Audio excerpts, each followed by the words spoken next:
अध्याय दूसरा है गाउस का नियम और इसके अनुप्रयोग। और इसमें हमारा जो सबसे पहला पॉइंट है वो है हमारा सबसे पहला है विद्युत फ्लक्स। विद्युत फ्लक्स, इलेक्ट्रिक फ्लक्स। अब विद्युत फ्लक्स को एक देखो, मैं पहले चित्र बना देता हूँ कि मान लो कि जैसे विद्युत फ्लक्स को समझने के लिए पहले आप समझो पानी का फ्लक्स क्या होता है। एक बार पानी से देख लेते हैं। मान लो कि ये पानी की धारा है, ठीक है। इस तरफ पानी प्रवाहित हो रहा है ये इस तरह से, और ये जो पानी प्रवाहित हो रहा है इस पानी में हमने बीच में कोई आयताकार या फिर गोलाकार वृत्ताकार हमने कोई प्लेट रखी इस तरह से। अब इस प्लेट, ये प्लेट इस तरह से रखी हुई है, इस तरह से रखी हुई है, पानी इस तरह से प्रवाहित हो रहा है। तो अब क्या है, पानी जो होगा इसमें से इसको छोड़ के इधर उधर से प्रवाहित हो जाएगा। और अगर ये जो पूरा का पूरा जो प्लेट नहीं होगी, तार का एक फ्रेम है, तो क्या होगा, तार का ये जो फ्रेम होगा पानी इसके बीच में से प्रवाहित हो जाएगा। तो कहने का मतलब इसका जो भी क्षेत्रफल होगा, जैसे ये मान लो तार है, इस तार का जो भी क्षेत्रफल है इसमें से जितना पानी प्रवाहित हो रहा है वो इस पानी का फ्लक्स हो जाएगा, ठीक है। वो पानी का फ्लक्स हो जाएगा। जैसे मान लो ये तार से बना हुआ एक आयताकार छल्ला आपने रख दिया, तो वो इसमें से जितना पानी निकलेगा वो पानी का फ्लक्स है। इसी तरह से ये मान लो कि विद्युत क्षेत्र रेखाएँ हैं जो पिछले अध्याय में हमने पढ़ी थी, ये जो है विद्युत क्षेत्र रेखाएँ हैं। और ये तीर के चिन्ह किसको प्रदर्शित कर रहे हैं, ये विद्युत क्षेत्र की दिशा को प्रदर्शित कर रहे हैं, ई को। ये विद्युत क्षेत्र की दिशा को प्रदर्शित कर रहे हैं। और देखो क्षेत्रफल सदिश राशि होती है। कैसे कि जैसे मान लो कि ये जो पृष्ठ है आपके सामने, ये वाला जो पृष्ठ है, इसके क्षेत्रफल की दिशा सदैव इसके पृष्ठ के लंबवत होगी इस तरह से। ये पेन के डायरेक्शन में लंबवत होगी। अगर कोई चीज़ ऐसे रखी हुई है तो क्षेत्रफल की दिशा या तो इधर होगी या फिर इधर होगी, इस तरह से हो जाएगी, ठीक है। या तो इधर या फिर इधर हो जाएगी, दो में से किसी एक तरफ हो जाएगी। ऐसे होगी तो ऐसे हो जाएगी। तो पानी जब इस तरफ प्रवाहित हो रहा है और छल्ला आपने तार का इस तरह से रख दिया, तो छल्ले का जो क्षेत्रफल जो होगा उसकी दिशा भी इस तरफ होगी। यानी ये छल्ला जो है, इसका जो क्षेत्रफल जो है, क्षेत्रफल को हम यहाँ पे एस से प्रदर्शित करते हैं, ठीक है। एस से ऐसे भी दर्शा सकते हैं। तो क्षेत्रफल की दिशा भी इधर और ये विद्युत क्षेत्र की दिशा भी इसी तरफ होगी।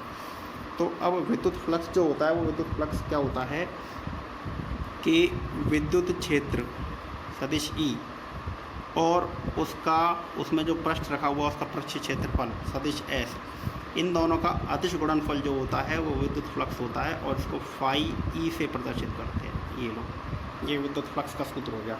परिभाषा अगर आपको चाहिए तो मैं बोल देता हूँ, परिभाषा आप चाहो तो नोट कर लेना। विद्युत फ्लक्स के साथ में इस तरह से तीर का चिन्ह आके लिख लो आप। मैं बोल देता हूँ, किसी विद्युत क्षेत्र में रखे पृष्ठ से उसके लंबवत गुजरने वाली विद्युत बल रेखाओं, देखो ये विद्युत बल रेखाओं, विद्युत बल रेखाओं की संख्या को उस पृष्ठ से संबद्ध विद्युत फ्लक्स कहते हैं। और इसे निम्न सूत्र से प्रदर्शित करते हैं। ये आप सूत्र लिख लेना। दोबारा बोल रहा हूँ, परिभाषा सुन लीजिए।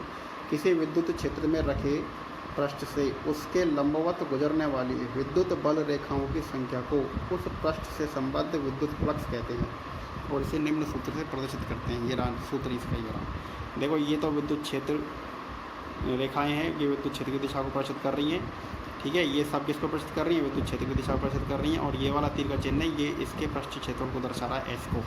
तो विद्युत फ्लक्स का सूत्र ये हो गया आपके पास, पाई ई बराबर vector E dot vector S, ठीक है।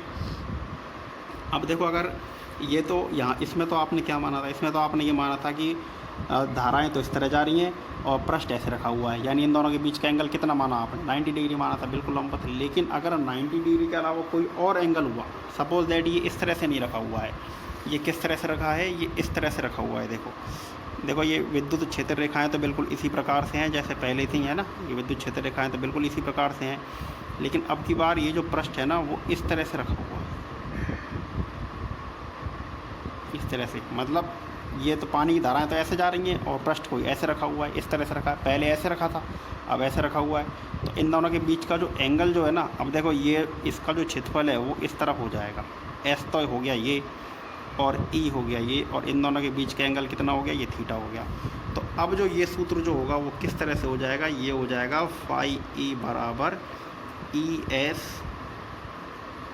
Cos theta. अब ये हो जाएगा, मतलब जब दो पृष्ठों के बीच का कोण 90 डिग्री होता है, 0 डिग्री होता है, ये दोनों एक ही दिशा में जा रहे हैं, तो 0 डिग्री हो गया, तो ये हो जाएगा ई डॉट एस। और जब इनके बीच का कोण कुछ भी होता है तो ये हो जाएगा ई एस कॉस थीटा।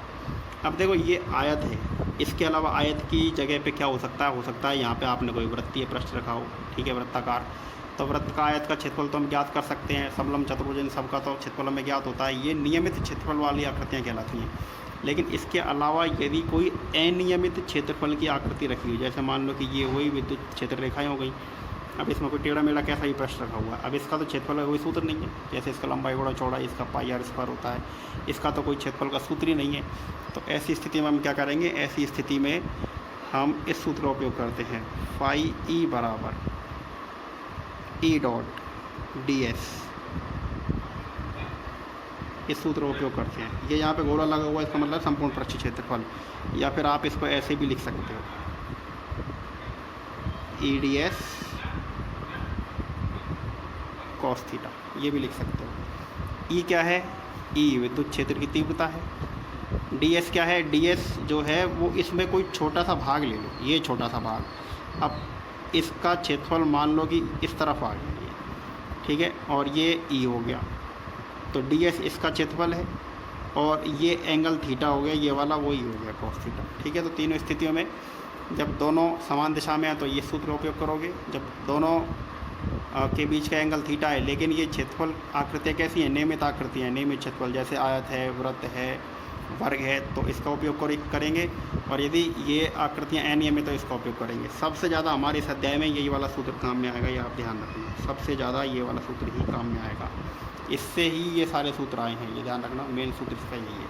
तो ये तो हो गया आपके पास विद्युत फ्लक्स, ठीक है। अब देखो अगला जो टॉपिक है, इसमें जो हमारे सबसे ज़्यादा काम में आएगा वो क्या आएगा? सतत आवेश वितरण। क्या आएगा? सतत आवेश वितरण, ये हमारे पास अगला टॉपिक है, सतत आवेश वितरण।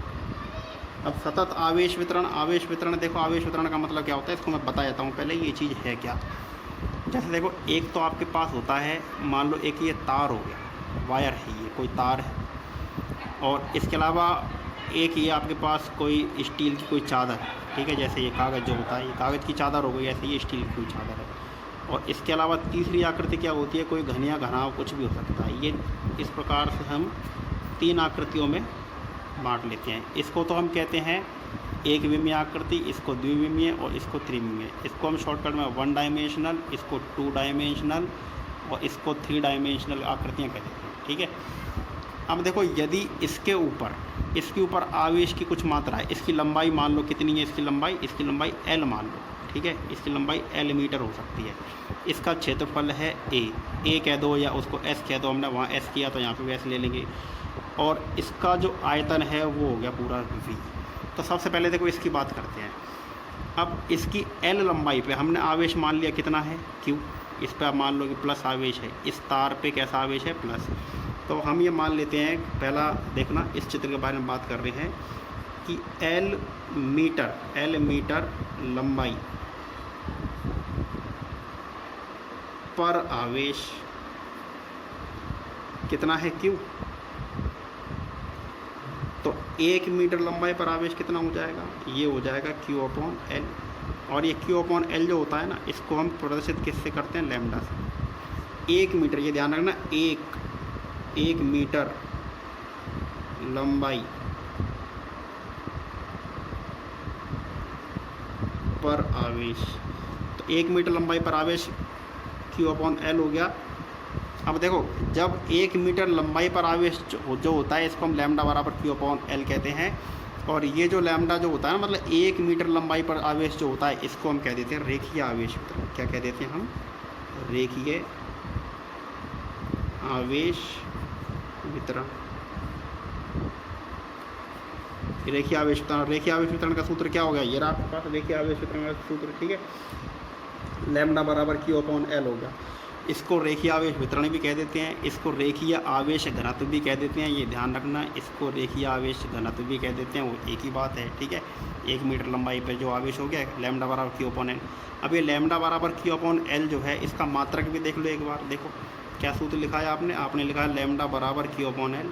तो Q का मात्रक क्या हो गया? कूलम, और लंबाई का मात्रक क्या हो जाएगा? मीटर। तो रेखीय आवेश घनत्व या रेखीय आवेश वितरण का सूत्र तो हो गया लैम्डा बराबर Q/L, और आवेश इसका मात्रक हो जाएगा कूलम प्रति मीटर, ठीक है। ये देखो कूलम प्रति मीटर हो गया इस तरह से। अब जैसे आपने ये 1 मीटर लंबाई के लिए याद किया है ना, उसी प्रकार से हम क्या करते हैं, ये जो चीज़ थी वो तो क्या थी, रेखीय आवेश वितरण। ये पहला जो बिंदु था ना, इस बिंदु का नाम क्या था, इस बिंदु का नाम था रेखीय आवेश वितरण। मैं यहाँ पे लिख देता हूँ पहला बिंदु, यहाँ पे मैं लिख देता हूँ क्या है ये, इस टॉपिक का नाम लिख लेना आप, रेखीय आवेश वितरण। दूसरा जो पॉइंट है, दूसरा है आपका ये क्या है, ये क्षेत्रफल है, तो इसको हम क्षेत्रीय आवेश वितरण भी कह देते हैं और पृष्ठीय आवेश वितरण भी कह देते हैं। ठीक है, तो पृष्ठीय आवेश वितरण, पृष्ठीय या क्या कह देते हैं इसको, क्षेत्रीय आवेश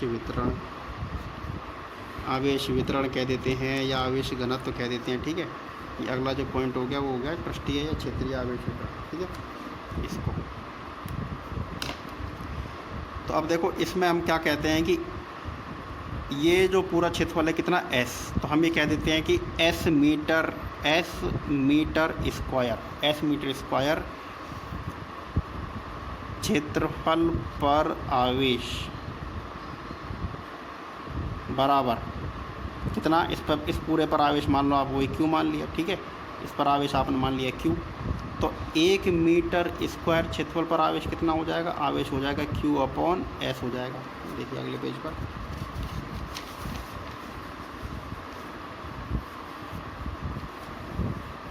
तो देखो पीछे क्या सूत्र लिखा था हमने ये सूत्र लिखा था कि S मीटर स्क्वायर, दोबारा लिख देता हूँ, S मीटर स्क्वायर क्षेत्रफल पर आवेश, S मीटर का क्षेत्रफल आवेश बराबर हमने कितना लिखा, Q। तो 1 मीटर स्क्वायर क्षेत्रफल पर आवेश का मान कितना आ जाएगा, Q/S। और इसको जो हम प्रदर्शित करते हैं वो हम सिग्मा से प्रदर्शित कर देते हैं। ठीक है, इसको प्रदर्शित किससे करेंगे, Q/S है, इसको हम सिग्मा से प्रदर्शित कर देंगे। और ये आपके पास सूत्र जो है किसका आ गया, ये क्षेत्रीय आवेश घनत्व का सूत्र है। पीछे जो हमने लिखा था क्षेत्रीय आवेश घनत्व या पृष्ठीय आवेश घनत्व, इसका जो मात्रक हो जाएगा वो कितना, देखो ऊपर तो कूलम है और नीचे क्षेत्रफल का मात्रक मीटर स्क्वायर। इसी तरह से तीसरा है आयतन आवेश घनत्व। क्या है ये, आयतन आवेश घनत्व, आयतन आवेश घनत्व।